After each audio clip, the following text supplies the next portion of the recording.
أبدأ بسم الله مستعينا راض به مدبرا معينا والحمد لله كما هدى. تنزيل الكتاب من الله العزيز الحكيم. إنا أنزلنا إليك الكتاب بالحق فاعبد الله مخلصا له الدين. Je reviens au fameux jeudi où on a lavé le frère motard qui s'est fait écraser. Et l'après-midi, donc, on nous appelle pour une autre janaza, pour un autre tarsil, qui avait lieu donc à Villepinte, pas loin de chez moi, dans le 93. J'arrive, le corps il n'est pas encore là. Je vais faire les ablutions. Je reviens, et pendant mon absence, le corps a été ramené. C'était un jeune. Il ne va pas avoir aussi plus de 20 ans.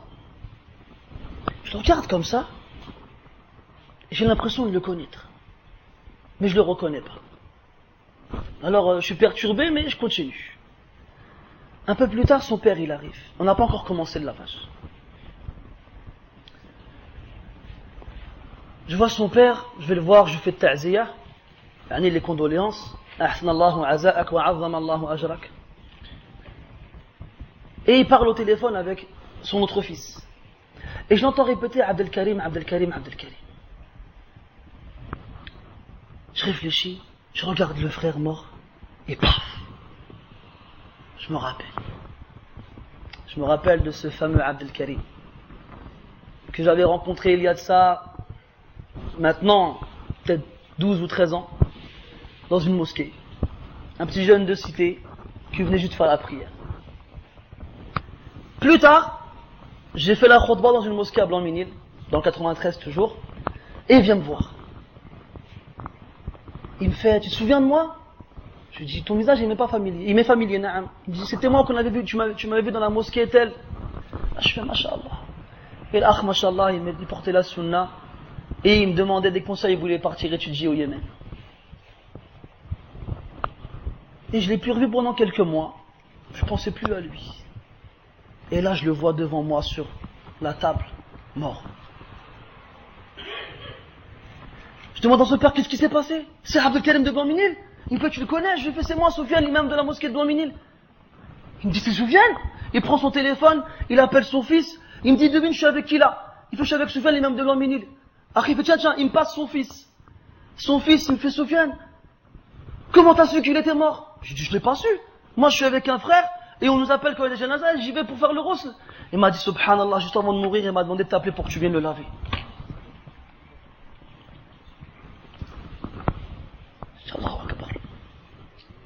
Il m'a dit, il veut que ce soit toi qui le lave, et il veut que ce soit toi qui prie sur lui.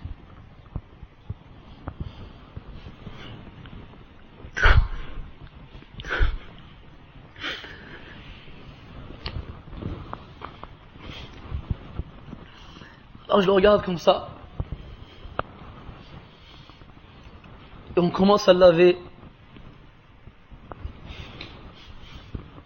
Il avait un petit peu de barbe. Ici mon menton. Il était beau, mashallah.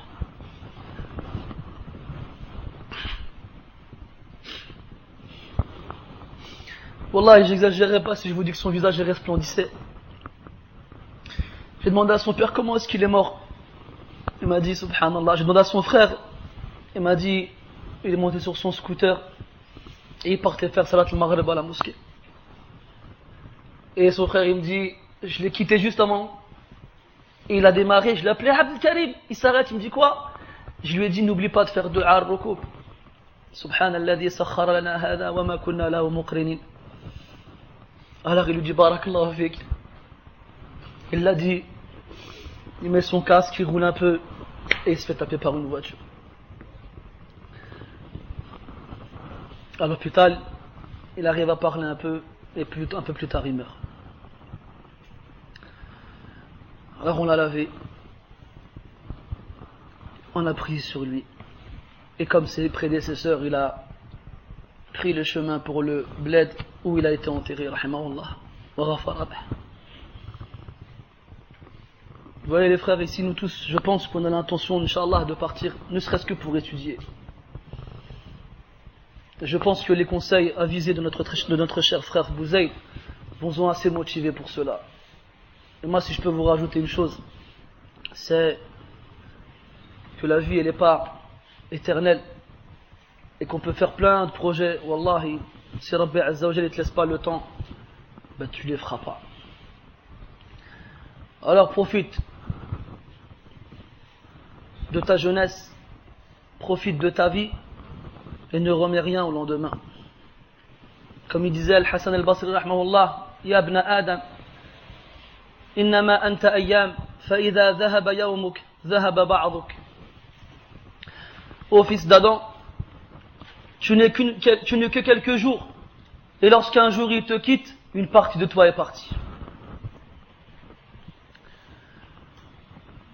Une fois, et là c'est un peu plus particulier parce que c'est quelqu'un que je connaissais. Un frère qui habitait pas loin de chez moi, qui aimait beaucoup jouer au foot, comme tous les jeunes, qui venait juste de finir l'école et qui travaillait à l'aéroport quand il pouvait pour gagner un peu d'argent. J'ai travaillé avec lui, j'ai joué au foot avec lui. C'était un ami, c'était un frère et aussi un ami. Ce frère-là, il a été touché d'une leucémie, un cancer du sang. Et il a donc été placé dans un hôpital particulier spécial pour qu'on puisse lui faire des dialyses.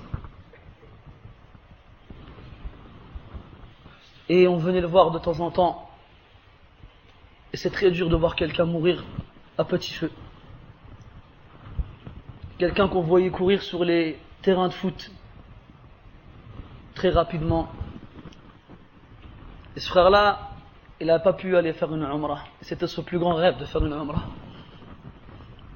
Ou bien devant la Kaaba. Et nous, alhamdoulilah, on a pu y aller avant et on lui parlait de la Kaaba et de ce qu'on ressent quand on voit la Kaaba. Et lui, il nous regardait comme ça avec des grands yeux. Et je me rappelle, il disait, au top!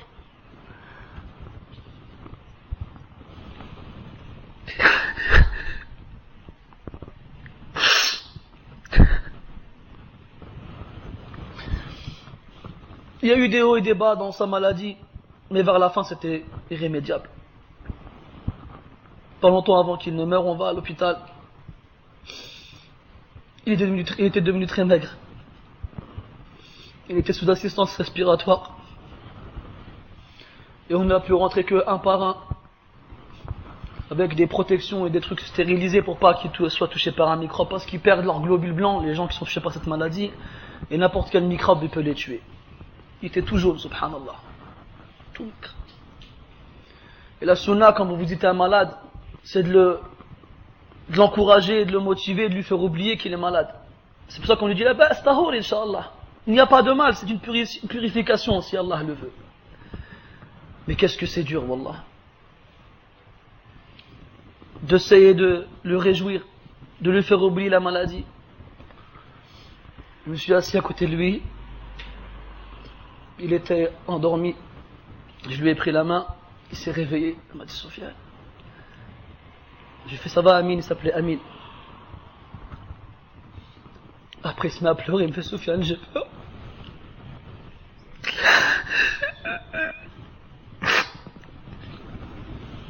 Il me dit, Sofiane, j'ai peur. Mets-toi à sa place. T'as à peine 20 ans. T'es sûr, aller d'hôpital depuis des mois. Les docteurs ils disent il te reste quelques jours, voire quelques semaines. Tu sais que tu vas mourir. On sait tous qu'on va mourir ici. On n'y pense pas parce qu'on ne sait pas quand on va mourir. Mais là, quand tu sais que dans quelques jours, peut-être, c'est très probable que tu meurs. Wallah, c'est normal d'avoir peur. Comme elle disait Aïcha radiyallahu anha, après que le prophète sallallahu alayhi wa sallam lui a dit من أحب لقاء الله أحب الله لقاءه ومن كره لقاء الله كره الله لقاءه فقالت عائشة رضي الله عنها يا رسول الله أذلك الموت فكلنا نكره الموت.